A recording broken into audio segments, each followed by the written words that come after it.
If you're a sourdough baker who bakes bread occasionally and hates wasting flour and also time to feed sourdough starter, then this is how you should maintain your starter.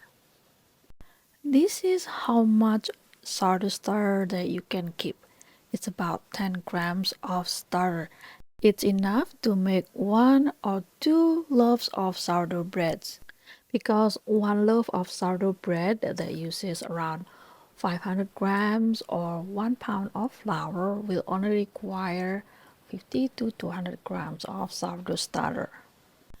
That much starter can easily be obtained by feeding a very small amount of starter, around 10 grams, using 1 to 5 to 5 ratio or higher. Why using higher ratio? Because if you don't feed your starter regularly, there will be more acid buildup and the starter becomes more acidic. If your starter is really acidic, it will destroy the gluten network in your bread dough.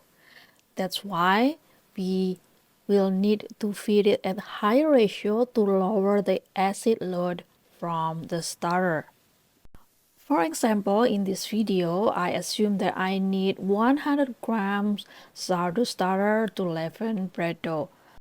From the 10 grams of starter that I kept in my small jar, I can get 8 grams out of it, while the rest of it stick to the bottom of the jar.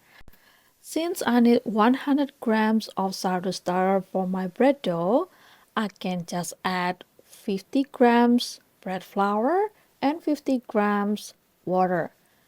But I want to have enough leftover starter so that I have some starter to keep.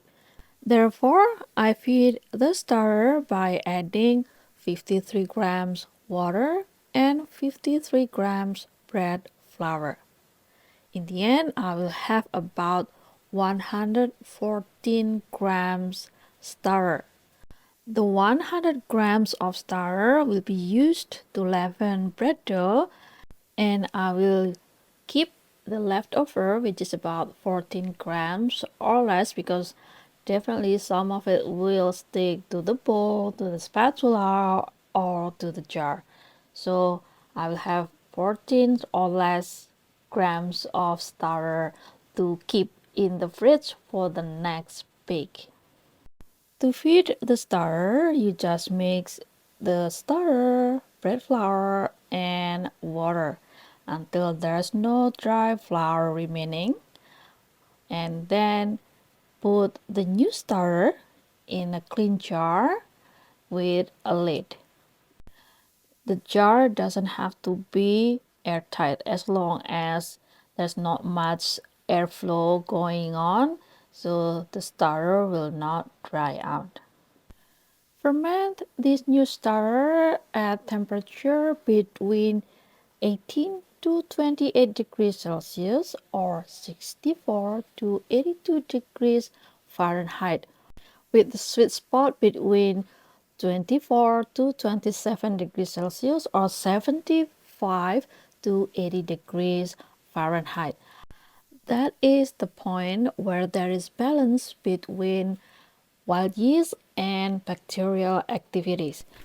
If you let your starter ferment at higher temperature, around 30 degrees Celsius or 86 degrees Fahrenheit, or even higher, your starter will produce more lactic acid similar to the one found in yogurt. On the other hand, when temperature is very cold, around 16 degrees Celsius or 60 degrees Fahrenheit and lower, your starter will produce more acetic acids, which are stronger acids that taste similar to vinegar. I know some people like very sour sourdough breads, but starter with too much acids will ruin your bread dough and eventually the bread themselves. You will have hard time developing gluten network, and most likely you will end up with very gummy breads. That's the reason we want to get a balance between the bacterial and also the wild yeast activities. You can do the starter feeding the night before you build your bread dough. Let it ferment overnight, and in the morning it should have risen to its peak position, which is about 2.5 to 3 times its initial height. The surface will have a lot of bubbles, very different from when after you just finished feeding it, when it was really sticky and there's no bubble visible. At this point, the starter is ready to be used. Just remember to set aside some of it for next bake. Here, I only set aside 10 grams sourdough starter and I will keep it in the refrigerator. Since it's already been fed, it doesn't have to be fed again before being refrigerated. If the bread recipe requires a lot of starter while you only have very little of it, then you can do more than one feedings. For example, you do 2 or 3 feedings until you get the required amount of starter. So this method of sourdough maintenance is very easy and you will not have to waste so much flour or time to feed your starter because you only feed it as you need it. However, this method also has downsides. If you don't use your starter or you don't feed it for a long time, it will become very acidic and it will develop hooch, which is that liquid on the surface of the starter. This liquid is very acidic and sometimes very pungent like nail polish. And although the hood is there to protect the starter from contamination, it also increases the uncertainty of the starter's health.